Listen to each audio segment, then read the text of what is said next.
Ain't I a Woman is the last reading that we completed in class.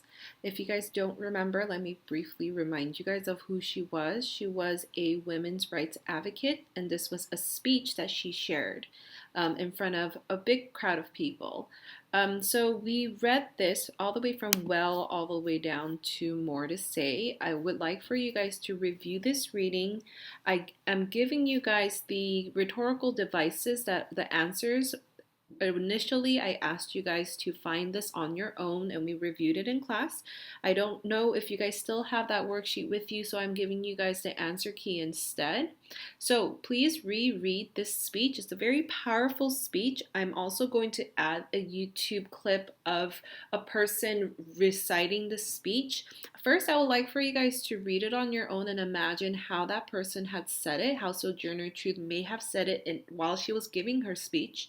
And then if you would like, you can watch the YouTube video. There's a bunch of reenactments of this speech, but I will provide that for you on Google Classroom. So after you read this speech, I asked us to go and do this read and response rhetoric informational text template. I asked you guys not to do the first look because I already had you guys read it before giving you this worksheet, which is fine. But yeah, so we didn't have to do that, but we did complete this part where you had to provide the major claim of the text. What was the purpose of Sojourner Truth when she wrote this or said this speech? What was her tone and who was she speaking to? And then if there were any unknown words, you were supposed to provide that, but it's fine. But yeah, so that's what we already completed in class. Again, I don't recall if I returned it back to you or not, but regardless, I asked you to complete this template, and I believe that is when we stopped meeting. That was when I last saw you, and that's fine. So underneath each blank, there is a parenthesis that explains to you what you're supposed to provide. So this is optional, but her credential, it's already written for you guys on the previous document right here. Her credential is that she's a women's rights advocate. You can also write that she was a former slave and that therefore she is personally providing those anecdotes and all that. But yeah, you will be filling in the blank, but that's not the only thing you're supposed to do. So this is going to get you started. If you go on Google Classroom, if you have not already, I'm currently still creating this document or this assignment, but there will be a rhetorical analysis Ain't I a Woman document already created for you. I would like for you to use this template and just write this out. Fill it in first, and then after you do that, then I would like for you to go in and add more sentences. Explain to me why this purpose is so important. How was this why is this a speech that is still applicable for today? Anything that you think will provide more of a rhetorical analysis. If you guys remember, rhetoric means the art of persuasion or speaking and writing.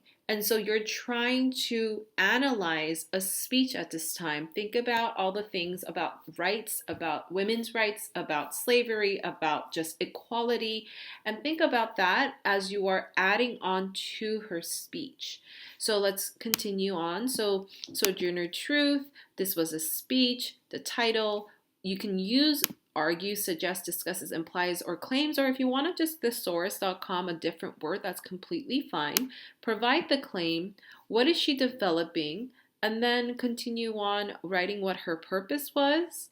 This right here on the second part, you're analyzing the annotation. So what kind of words is she using? What specific words allow her message to be so powerful? She adopted what? And I'll give you this word blank also. But if you don't want to use the word blank, you're just picking a tone. If you guys recall from the previous document up here, we should have written what kind of attitude she expresses about this topic. So you're just explaining again what and who was this targeting, why was it important for them. I would like for you to also add on why this is important for us today. I mentioned it before, but that's how you would apply and how you become a stronger writer. Don't just leave it in the past, but how are you also bringing it into today? How is this applicable for today? going to where you are writing this. So don't forget to write this in MLA format. I will write this for you. I don't know why this is in bold. I'll write it as if it's mine, and then you write your teacher's name. It's weird. And then you would write what period or class name, and then when it was due. I'm asking you to have it due by the next Monday, but again, if it's these are suggested dates, right? So if for whatever reason you weren't able to, that's fine. And then you will write a title for it. I'm not going to create a title right now. And then I'm just going to write down from the very beginning. As a women's rights advocate and former slave, Sojourner Truth,